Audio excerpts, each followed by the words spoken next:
Hey friends, this is Marilyn from tarotclarity.com, and today's video is probably going to be the most controversial video that I've ever done.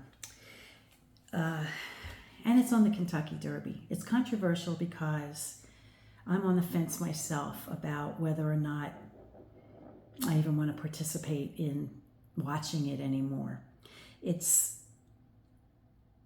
got great potential for being for the cruelty to the horses. I can't imagine that the amount of stress put on these horses is fun for the horse, you know. I'd like to believe that the horses are pampered horses and that, you know, they're well taken care of. However, I think there's great room for corruption. In fact, this year, had Bob Baffert been allowed to, had he been allowed to participate in the races, I wouldn't even make a gentleman's bet on this year's races. Never mind making a video, but he has been excluded. Him and his horses have been excluded because he is, you know, notoriously a cheater. You know, he gives his horses drugs to, you know, to enhance their performance. And if he's willing to cheat, right, in that regard, he's willing to do other things at the expense of the horse. So, at any rate, I'm going on the perhaps naive hope that the horses that will be participating are well-pampered horses, taken well care of. And despite, you know, the 1.25 mile track being pretty stressful, very stressful, I'm sure, that the rest of the time this horse, you know, these horses are pampered. Okay, for those of you who don't know what the Kentucky Derby is, because I've noticed in my stats that I have people from different parts of the world that follow me and subscribe to my channel or just watch my channel. The Kentucky Derby is a yearly event that happens at Churchill Downs in Louisville, Kentucky. It's the first Saturday in May. And my husband and I, no matter what we're doing, we make time to sit down for the 2 minutes the race is on to watch the race. We've been doing it since we've been together. And we always make a gentleman's bet, which means that there's no money. There's no money. We don't bet any money. We just make a gentleman's bet about who we think is going to win. And neither of us are well read when it comes to horse racing or knowing, you know, being able to make good odds or, you know, good guesses, right? Now, my husband just picks a horse completely by the name, you know, and this year, the horse he likes is called Mystic Dan. Mystic Dan has 20-to-1 odds of winning. Now, I don't do it like that. I pull out my cards and I let my cards help me pick a horse. Now, usually, I've been amazed, usually I have a horse that places either 1 to 3 or comes close after, like, you know, like the 4th horse or something. Okay, granted, it doesn't help you if you don't win, especially if it's a gentleman's bet. But I think no matter, I'm not sure. I guess when you play at the track or when you bet on the track, I guess you have to have a placing horse in order to get any kind of money back. So you have to have 1st, 2nd, or 3rd. I don't think like you came in 5th. I don't think you get anything for that. Correct me if I'm wrong. Now, the way a horse, there's 20 horses that participate in this race. The prize is $5 million. So you could see that there's incentive to participate in this if you're a person that has a lot of money. And there's room for corruption. Whenever there's money, there's room for corruption. So there's no question in my mind about that. But that is my opinion and not necessarily the truth.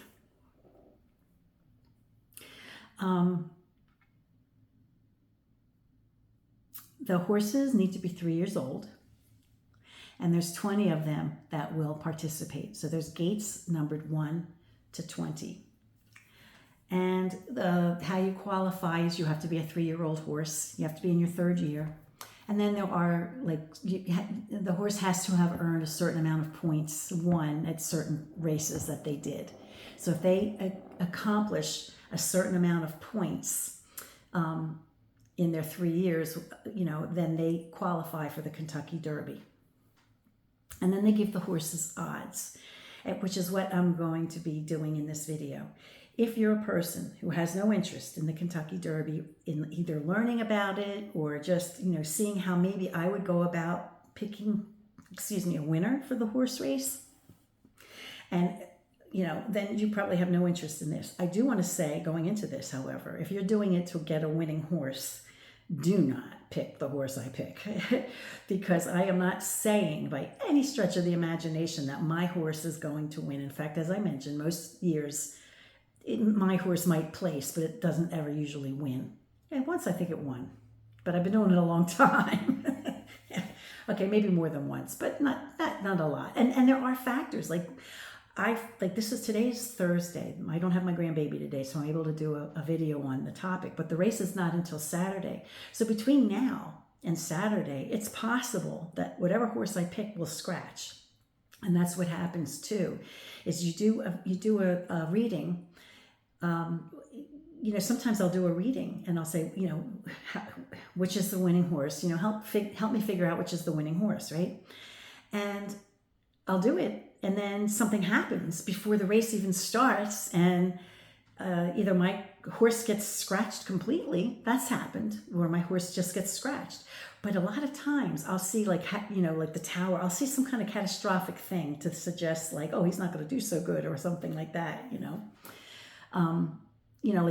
like the horse that's favored to win at the time shows up, but then there will be something in the cards to show that it'll have a tough time, but in that case, like one time at least the horse was scratched. So he wasn't even in the race. I sat down to do the Kentucky Derby with the winning horse I got from here.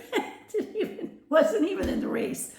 So that's why they call it a horse race too, and there are times when you have a horse that's like got 50-1 odds, right? And you think, that horse will never win. I'm not even going to put a nickel on that horse if you're a betting type. And then the horse that has the least best chance of winning, sometimes they win. In fact, I have a stat for you. In 1913, Donerail has the distinction of being the horse with the worst odds ever to have won the Kentucky Derby. And his odds were 91-1. Anybody who bet on him that day made out pretty good.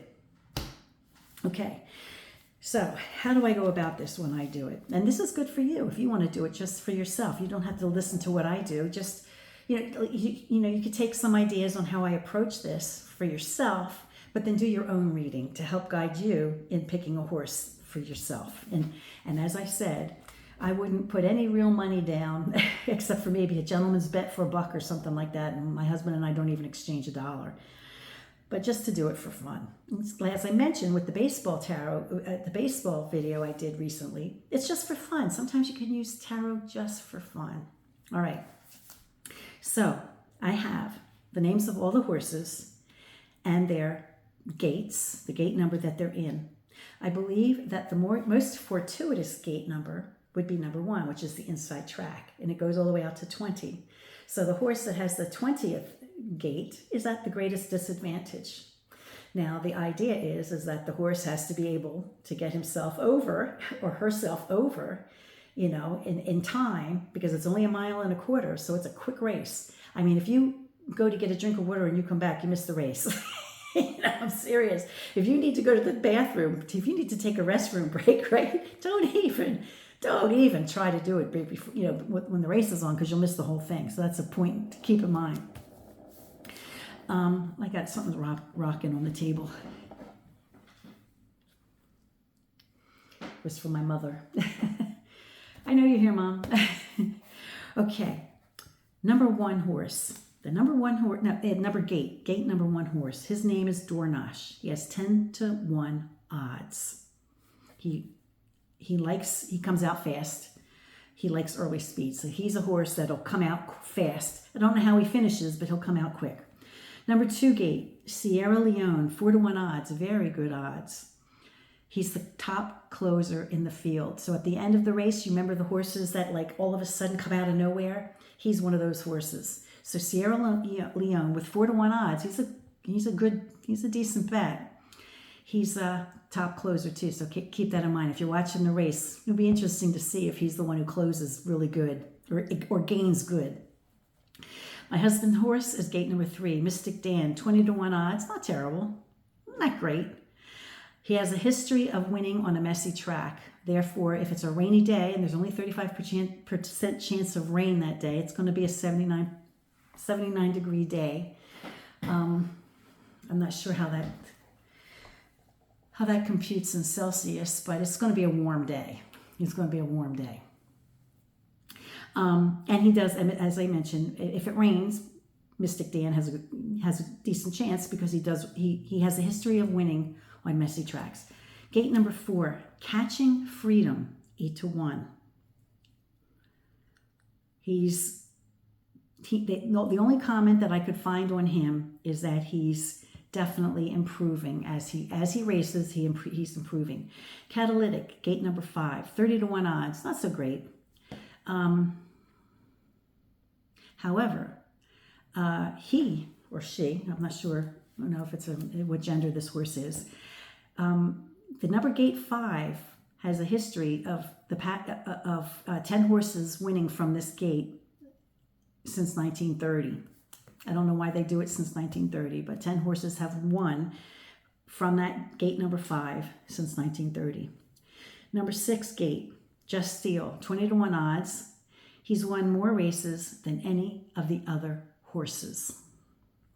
The reason I'm going through all these horses and telling you what I know about them, which is just what's published publicly, is because when I approach the Kentucky Derby, for example, I try to make an educated decision, an educated guess. I can just, pull a card. I mean, I'm not in my meditative place, so this is not a meditative kind of deal. But say I just going to pull one card, right? And this is not how I would broach it because I would be more serious in this. But if say I'm just broaching the subject and I'm like, which horse will be the Kentucky Derby? And if I only pick one card, I can look for the number, which suggests the gate, okay? The number might also suggest the odds, although, however, if it's higher than, 10, it's not going to be reflective in the pips, and but the higher order cards are from 0 or 1 to 21. So with the exception of 21, you might, you'd get 1 to 20, right? Let's just as for an example, it has nothing to do with my meditative place. I'm not taking it seriously at all. Not this one, okay? Say which horse, all things being as they currently are, which horse is going to win the Kentucky Derby? Okay, so I'm shuffling the cards. I'm just going to pick one card right off the top. All right? You see it before I do. So that's a 9 of batons. So that could suggest the 9th gate. We haven't gotten there yet. So when I get to the 9th gate, I'll read the name of this horse. Gate number 7, Honor Marie, 20-1 odds. She was a second-time winner at Churchill Downs as a 2-year-old. Number 8, Just a Touch, 10-1 odds. Finished second. He finished second in a race called the Bluegrass, and he led the race until the last second, and he came in second, but he did good. He did real good. Okay, the number 9 horse, the number 9 gate. Okay. T.O. Password, 30-1 odds. Not great odds. Will look to lead wire to wire. I have no idea what that means. Will look to lead wire to wire. That was the notation that was indicated about this horse. Okay. Track number 10, Forever Young. 10-1 odds. He won the United Arab Emirates Derby. Track 11. His name is Track Phantom, 20-1 odds. fast in beginning, but slows down late in the race. So he'll come out fast, but he peters out at the end. Number 12 gate, West Saratoga, 50 to 1. He is the slowest horse in the race. So, common sense would tell you probably not to pick for West Saratoga. However, you never know. You never know. But it's not the safe money. Gate 13, Endlessly, 30 to 1 odds. This will be his first time on a dirt track. Remember, okay, the other thing is that the Churchill Downs is a dirt track. It's not grass, So if it rains, it gets really sloppy. And it's not soft. It's a hard track, right? 14, Domestic Product, 30 to 1 odds. This horse has not raced in 8 weeks. So the idea is he well rested? Or is the horse out of shape? Number 15, Grand M.O. the First, 50 to 1. Not great odds. However, he has placed third in 3 races. Number 16 horse, Fierceness. This is the fastest horse in the field. He's the one that everyone is assuming is going to be the winner. He's got the best odds. A lot of people are putting their safe money on number 16, Fierceness. 17, Stronghold, 20 to 1 odds. When a certain horse named Encino was just scratched, disqualified, in the last couple of days, for whatever reasons, this horse took Encino's place. Number 18, Gate. This horse's name is Resilience, 20 to 1 odds. His jockey, his usual jockey, the jockey that usually rides him, ditched him to ride Fierceness, who I mentioned was the number 16 horse, who is the best odds of winning. Poor Resilience. Oh, the poor kid. Number 19, Society Man, 50 to 1 odds. Not so great. However, in a race that he was recently in, I think it was called the Wood Memorial Race, he had 106 to 1 odds, which is even worse than that horse that won in 1913, Donerail, right?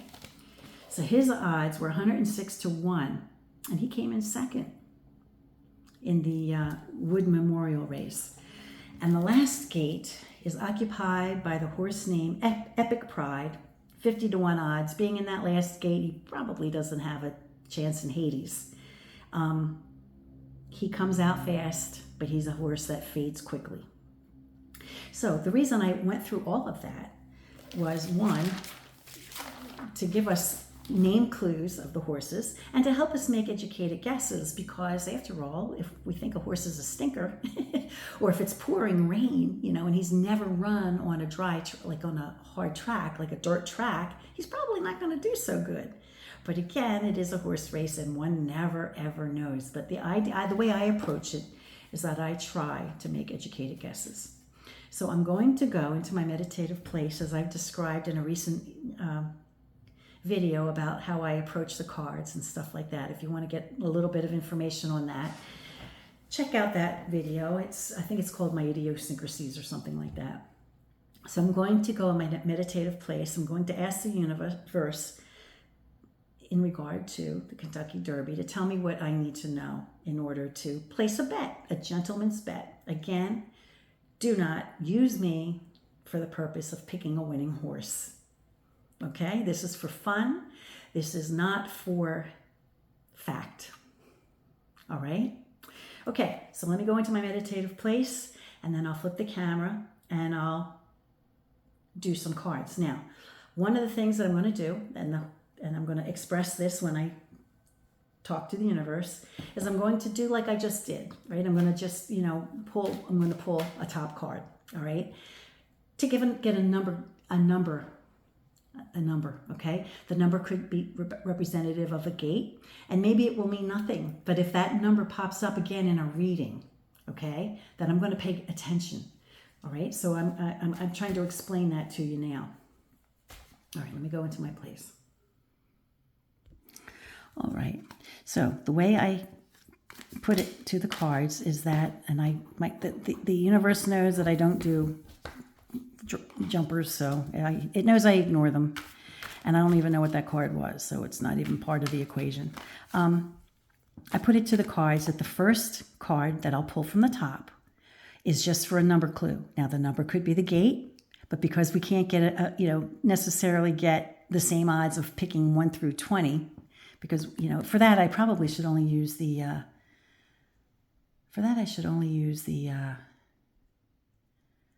higher order cards.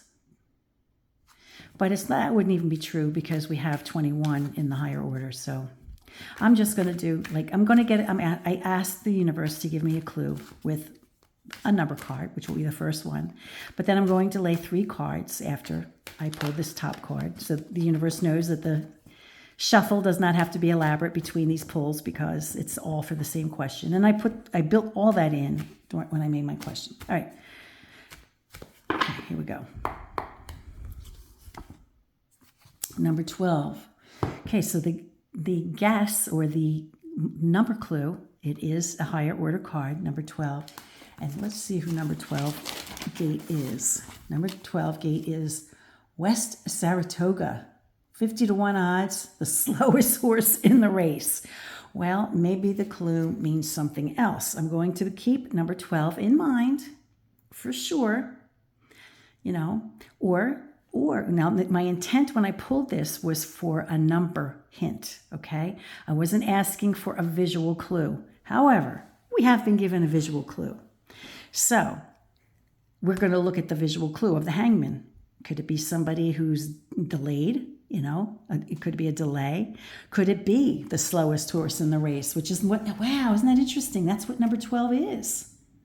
The slowest horse in the race. Wow. Isn't that interesting? Well, it wouldn't be a safe bet, but it's interesting. It's interesting. Okay. Now, when I handled to mix the cards, I expressed in my mind, when I was talking to the universe, that I was going to do 3 riffles. And I'm just going to do them right here in front of you. So I won't have to do overhand. And I don't worry about doing 11 because it's the same question. And I told the universe I was only going to do 3 riffle shuffles. Okay, 3 cards. 10, Wheel of Fortune. Isn't that something? The Death card. And the Queen of Batons. Now, the Queen of Batons could suggest that the horse that might win is a female. They don't run that often, but every now and then we have a female, right? Now, I don't like seeing the Death card because that can suggest that there's a calamity. There's a calamity, right?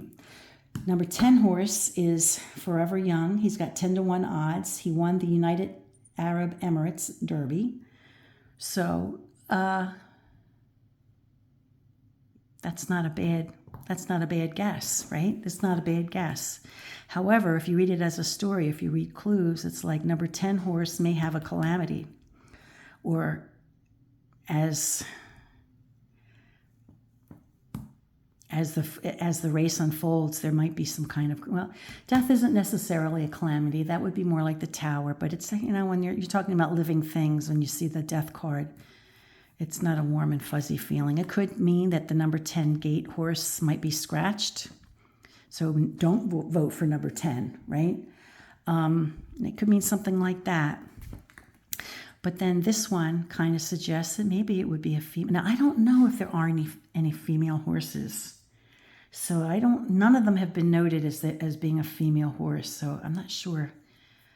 It could suggest that the winning horse might have a royal name. Now, I don't remember seeing any royal names. There was nothing like Duke or Princess or Prince or King. Sometimes sometimes I go by that. Oh, excuse me. The deck I'm using is the Golden Tarot of Marseille, and I like it for this because it's got the bling of a winner, the gold cup of a winner. Okay, well, anyway, none of these names have a royal name, so I don't see where the Queen wouldn't necessarily be a clue unless if number 10 horse is scratched, then the horse that replaces it, if it's a female, might be the winner. That might be an interesting one. And then the last thing that I would do to further give myself more clues would be taking 10 and 13, which is 23, right? I'm not screwing that up. I do, God knows how often I screw it up. 10 and 13 is 23. This doesn't have any value numerically. 23 minus 22 is 1. All right, that would be the Magician card. So let me pull the Magician card and further consider whether or not the name Magician is a clue for some of the horses' names. Let me just pause this so you don't have to go through the deck with me.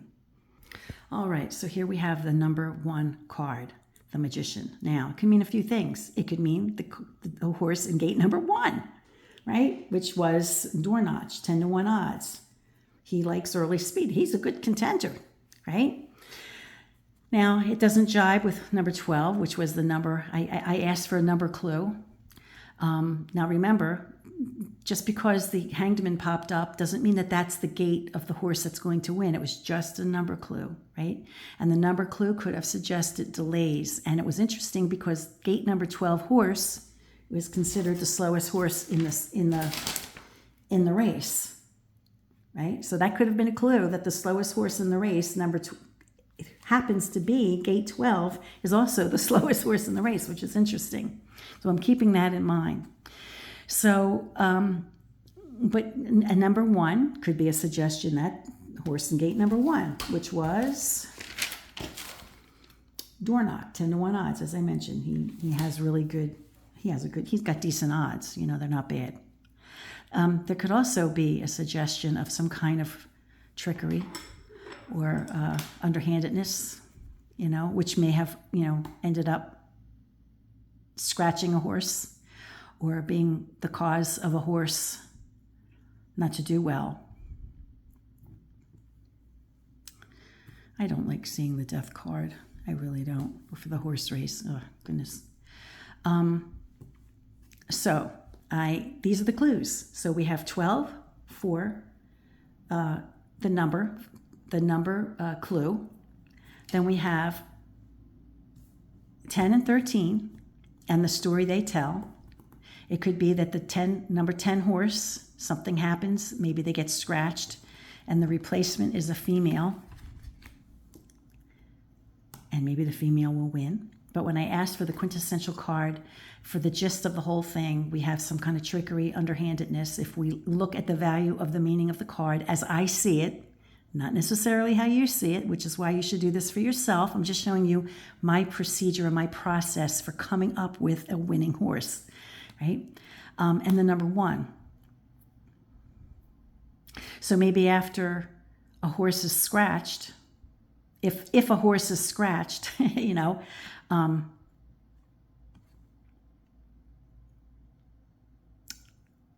could pick the winning horse that was in its place, or number 1, or if a horse is scratched, maybe it had to do with something that wasn't good. Maybe there was some kind of corruption that went on behind the scenes, which caused the horse to be scratched. That happens. That does happen. So, based on this, I'm tempted to really, the most compelling, let me flip the camera.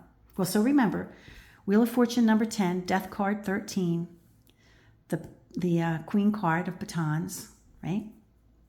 And then the Quint card is the Magician. And let me flip the camera so I'm talking, you can see my face.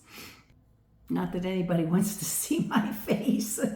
But at any rate, I took the opportunity to pull the number 12 card, which was the first card I pulled, if you recall. So here we have a bunch of cards that all have numbers and the visual clues. Now, I think the most compelling clue, it kind of blows my mind, is number 12, because if we look at the number 12 as the gate, and then we see, okay, well, what meaning can I get from this? Let's say, a horse that's delayed or something like that. Then when I look at the stats, on horse number 12, which I think was Dornich, right? Wasn't it Dornich? It said that he was the slowest horse in the race. Oh, West Saratoga. So it's like, that's the slowest horse in the race. So I thought, wow, okay. So I you know, what my husband and I sometimes do is like, we'll pick the winning horse, and then we'll pick like horses that would be a runner-up or something. But since there's no money involved, what do I care? I'm going to pick number 12 Gate, West Saratoga, as the winner. And I can guarantee you, common sense will tell us this is a really piss poor bet. 50 to 1 odds. Give me a break. There's no chance this horse is going to win. But I'm in it for fun. All right, now, if I were to do it a little more seriously, and I look at these other cards for their clues, it's what I described is what I would imagine. That either the horse in the 10th gate, which was the Wheel of Fortune, something happens to terminate that horse, and then it possibly is replaced with a female. And the purpose or the reason for that happening is maybe corruption or some kind of sleight of hand or something that goes on behind the scenes politically that we never know. We never know what went down. The number 10 horse was Forever Young, 10 to 1 odds. He won the UAE Derby. I know. If it wasn't for the death card following that horse, that card rather, the Wheel of Fortune card, I might have said Forever Young. But see, something to me says that Forever Young has an unexpected upset. So I'm not inclined. Unexpected upset. His streak will end, you know, because, you know, he did win the UAE Derby. So it's like he's got a good streak, but then the death card kind of suggests it's the end of the streak. I'm going with him. I'm going with number 12. West Saratoga, the worst odds. What the heck? What do I care?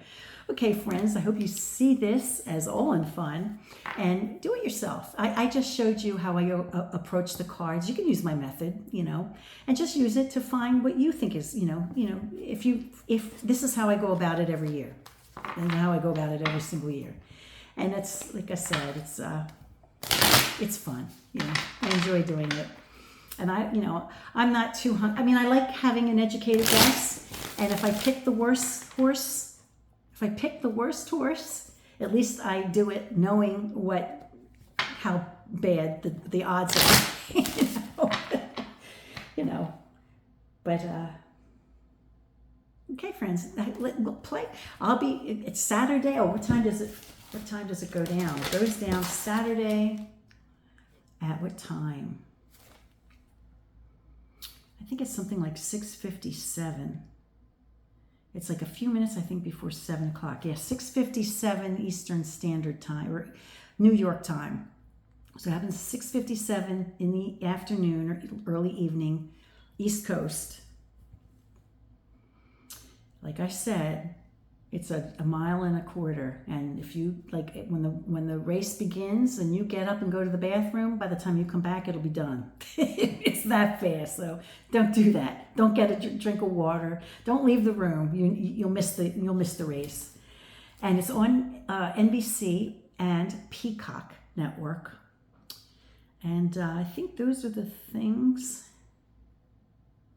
I think I hit all the important aspects. Until next time, friends, peace, stay well, be kind, and do no harm.